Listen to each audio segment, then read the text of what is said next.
Hello, Nathan Hammond, GhostWriter Airshows. We've got a deHavilland Super Chipmunk sitting here behind me, November 260 Delta Charlie, red, white, and blue, as you can see. So it's a 6-cylinder IO540 on the front end. We're going to be carrying roughly 15 gallons of gas per performance and about 15 gallons of smoke oil. So this is a fuel tank right here. You can see the fuel vent, fuel cap. It encompasses this area right here. It's a rubber bladder. Carries 15 gallons. On the right side of the airplane, generally there's only a gallon or two. On the left side of the airplane, same setup, it'll be full at 15 gallons at the start of the flight. Smoke oil is in a tank behind this panel right here, about yay tall, about yay wide. Holds 27 gallons. We'll only have 15 or so on board during the air show. Smoke oil is a high paraffin content oil. It's injected into the exhaust. The way smoke oil works is you inject it into the exhaust because there's no oxygen. It doesn't burn, it vaporizes.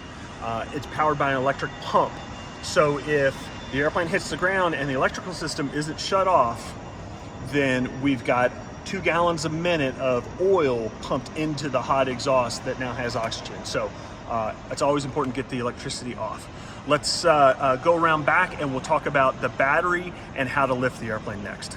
Battery on this aircraft is located behind the cockpit, behind the rear seat. So once I'm out of the airplane, you can use any extra any tools that you need to get the seat out of the way.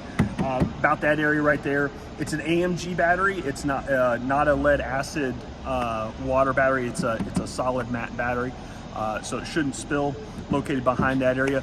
To lift the airplane, if it's upside down, you can throw a strap around this area, or 2 or 3 guys. It only weighs about 200 pounds generally, so you can pick it up by any means necessary, hoist it up, lift it up, and get a truck up underneath it or something, hold the tail up.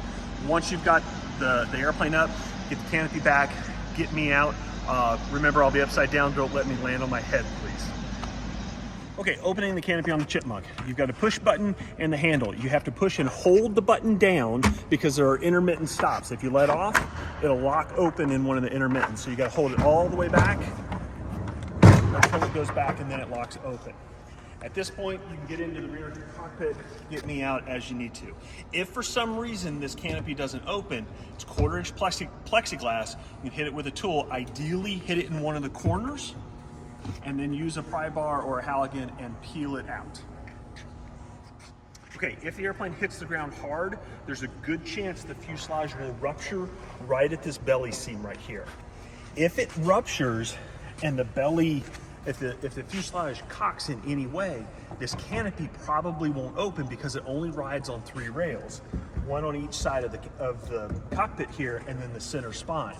So if the fuselage gets wonky in any little bit, you're going to have to break the canopy.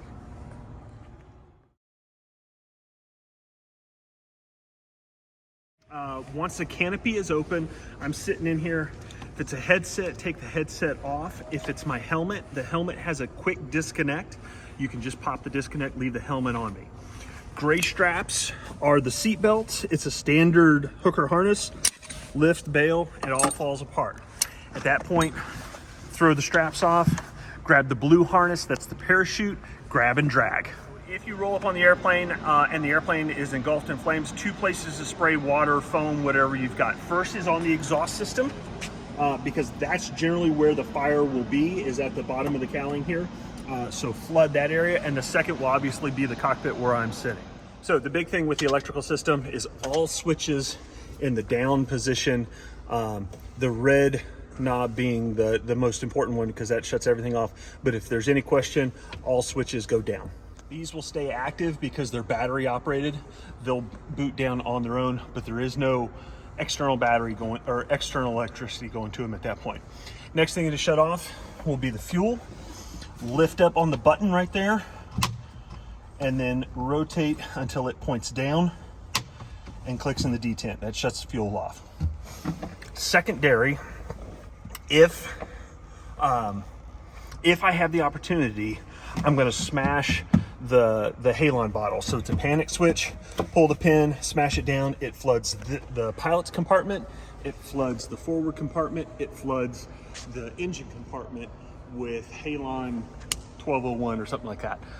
So if I've got a fire on board, I'm gonna hit the bottle, take a big deep breath, and then blow the canopy back. So at select air shows, we'll be doing a night show. Airplane setup is the same as far as fuel and smoke and whatnot, but additionally we have pyro bolted to the wingtips. Now this panel right here will be off, and you'll see 19 more of these black boards stacked inside the this mount right here. The pyro, these black tubes are basically Roman candles. They shoot up, out, and down. Coming off the back of the airplane here, off the back of the box, these right here are silver fountains. They're the same thing that you'd shoot off as a kid on the driveway, the little silver cones that would shoot up. All of this is indoor proximity fireworks, so these only shoot about 60 feet up in the air, and the gerbs, the silver fountains that come off the back, they're only going to launch about 15 feet or so.